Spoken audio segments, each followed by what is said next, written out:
بسم الله عدنا في العوده فيها خير ان شاء الله الرحمن الرحيم. كما راكم تشوفوا لو جروب تاعنا راه مازال سودي كما كانوا يقولوا جماعه ميداد تاع تنس كنو ساليون او باساج. انسويت اليوم رايحين نقدموا لكم ايغالمون ليكريفان معمر لاريان عنده ان سوجي اي باري كي لي امبورطون. تفضل يا معمر. بسم الله الرحمن الرحيم. شكرا سي خالد. نرحبوا كالعاده بالزملاء اعزاء بوزيد خونا سي جلو الرحماني محمد باشوشي. مادام l'intervention تاعي c'est écrit en français donc سمحوا لي مرة على مرة j'interviens en français. Tu es libre. Le texte que je voudrais présenter est intitulé Liberté. Liberté. Liberté, c'est le titre d'un poème que nous avons appris étant jeunes à l'école primaire, que beaucoup ont appris à l'époque et que nous allons ressusciter, Inch'Allah, ensemble. À l'heure où les plateaux TV s'enflamment au sujet de la colonisation française en Algérie, où la question des déportés algériens en Nouvelle-Calédonie resurface.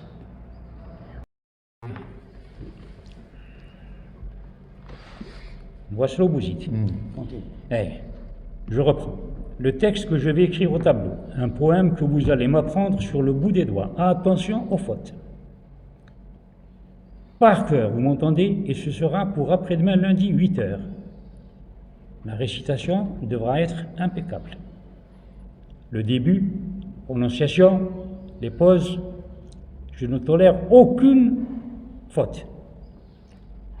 Nous étions une trentaine d'élèves, dont 6 Européens, dans cette classe située pas trop loin du bureau du directeur, Monsieur H.W. Très connu dans la région et très respecté aussi par la population locale, pour la qualité du travail qu'il fournissait à la tête de son établissement. Au fur et à mesure qu'il égrenait les vers qu'il portait sur le tableau noir, nous, on écoutait dans un silence total jusqu'à la fin. Liberté de Paul Éluard, un poème que Paul Éluard a écrit en 1942, pendant la Seconde Guerre mondiale, comme une ode à la liberté face à l'occupation allemande.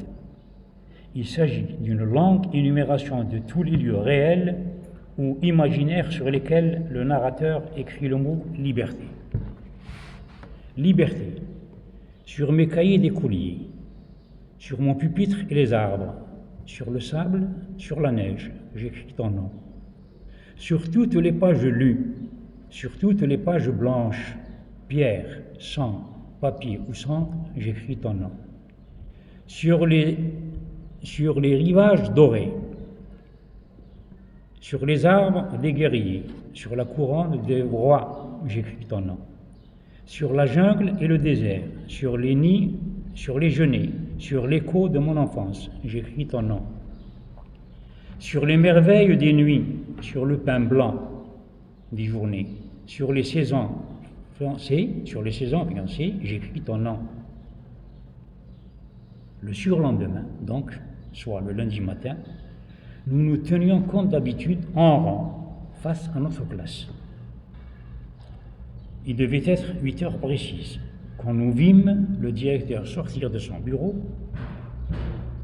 accompagné de 2 hommes bien mis dans leur costume noir ajusté, venir dans notre direction. Au même moment, nos regards se portèrent sur notre instituteur, M. Belaïch, encadré par 2 inconnus au regard mauvais. Notre maître avait les mains menottées derrière le dos, et tous les 3 prirent la porte de sortie sans le moindre regard pour nous autres. Notre jeune âge ne nous permettait pas d'analyser la situation. Néanmoins, nous étions inquiets pour M. Belaïch, qui d'habitude nous accueillait avec le sourire sur le pas de la porte, avant de s'effacer pour nous laisser entrer en classe. Quelques minutes plus tard, le directeur, après nous avoir fait entrer, monta sur l'estrade, nous fit face et nous fixa de son regard perçant. Il avait les yeux bleus et n'arrêtait pas de nous questionner du regard. Les deux hommes en noir se tenaient immobiles et silencieux sur le seuil, attendant la suite des événements. « Bien, fit au bout d'un moment monsieur le directeur. Nous allons commencer par la rangée de gauche. À tour de rôle, vous allez vous présenter sur l'estrade et nous réciter une récitation de votre choix.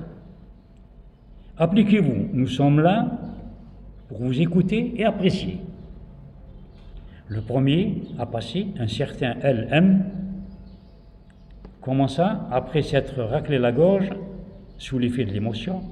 « J'aime l'âne si doux, marchant le long des houx. Il prend garde aux abeilles, il bouge ses oreilles, et il porte des pauvres et des sacs remplis d'orge.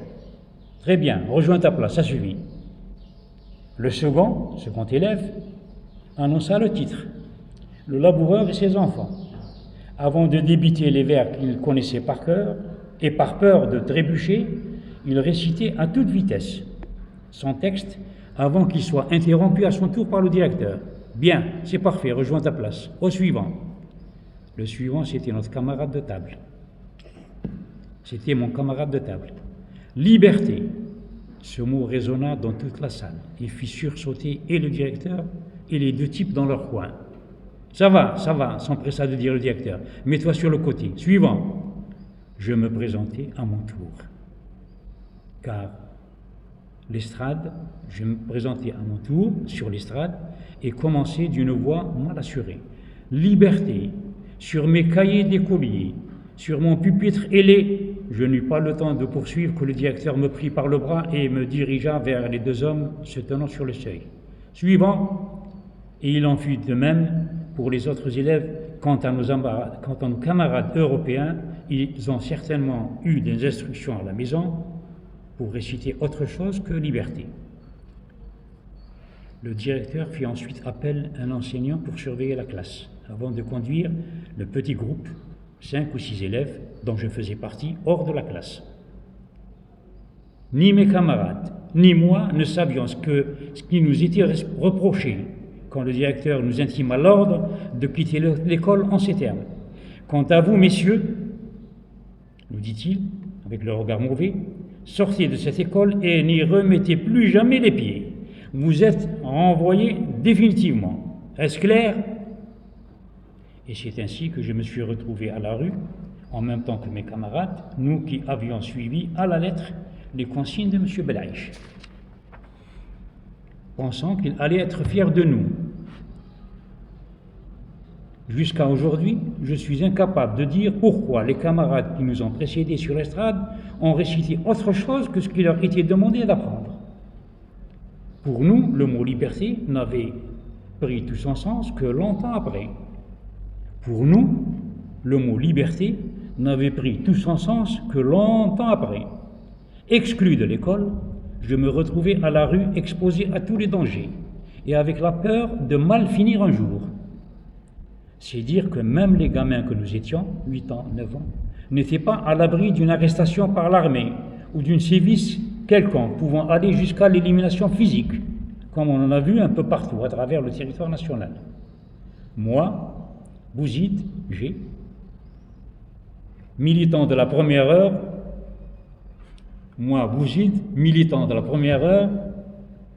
je fus exclu de l'école pour avoir débité quelques vers de liberté en classe.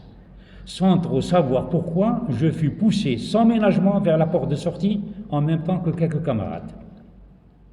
L'année scolaire 61-62 toucha à sa fin, en même temps que la lutte armée, puisque le cessez-le-feu fut décrété le 19 mars 1962, suivi par la proclamation de l'indépendance le 5 juillet 1962, dans la liesse générale. Durant les vacances d'été, je n'ai trouvé rien de mieux à faire que d'aller vendre mes œufs durs dans les rues du village. Un beau matin, je me suis hasardé à entrer dans l'épicerie de Madame Augusti, plus connue sous le nom de Juliette, et qui resta quelques années après l'indépendance en Algérie. Et là, je me suis trouvé nez à nez avec mon ancien instituteur, M. Belaïch. Quelle a été ma surprise de le revoir en cette matinée de juillet.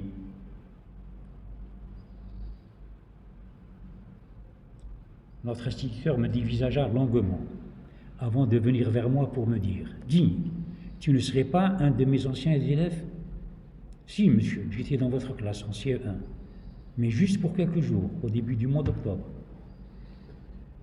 Tu ne serais pas l'un des 5 ou 6 élèves qu'on avait mis à la porte pour avoir récité Liberté en classe ?»« Tout à fait, monsieur. Depuis ce jour-là, en effet, je cours les rues comme vous le voyez. » Monsieur Belaïch me prit gentiment par les épaules, me fixa droit dans les yeux avant de poursuivre. « Rappelle-moi ton nom. »« Goumidi, monsieur. »« Goumidi comment ?»« Bouzid. Écoute-moi, petit. Vois si tu peux toucher tes camarades exclus et le jour de la rentrée, le 1er octobre, présentez-vous. Pardon. Présentez-vous accompagné de vos parents, si possible, à l'école. J'y serai dans le bureau du directeur et je m'occuperai personnellement de votre cas. Sans faute, d'accord ? Oui, monsieur, répondis-je, le cœur rempli de joie, à l'idée de pouvoir rejoindre les bancs de l'école à l'instant où, à l'instar de tous les camarades de mon âge. Monsieur Belaïch avait inscrit sur mon livret scolaire, à la rentrée. Évidemment, nous sommes allés le trouver, camarades et moi, accompagnés de nos parents, et comme promis, il était là à nous attendre. Il s'occupa de nous en priorité. Il avait mis sur mon livret scolaire, à la rentrée scolaire, comme prévu, cet élève est autorisé, en l'occurrence Goumidi. Cet élève est autorisé à réintégrer sa classe, et ce, sur mon entière responsabilité. Ainsi prit fin la galère qui a duré toute une année scolaire, une galère résultat d'une injustice sans nom. La suite n'est pas difficile à deviner. Le jeune Bouzid a réintégré l'école pour poursuivre ses études dans une Algérie indépendante, où toutes les conditions de travail étaient réunies pour tous. Bouzid arriva, au prix d'efforts soutenus, à décrocher son diplôme d'ingénieur du pétrole grâce à l'intervention courageuse de son instituteur, de mon instituteur que je salue et remercie au passage. Voilà. C'est l'histoire de notre ami Bouzid, une histoire vraie, qu'il nous raconta avec tristesse. Merci. Shukran. Bouzid Rahali. Fin de... Merci. Barakallahu fik. C'est bien. L'histoire de Bouzid ou la liberté, ou l'arrestation de la liberté, fut un certain temps, au temps où j'étais journaliste, كتبنا l'histoire نتاعو entièrement.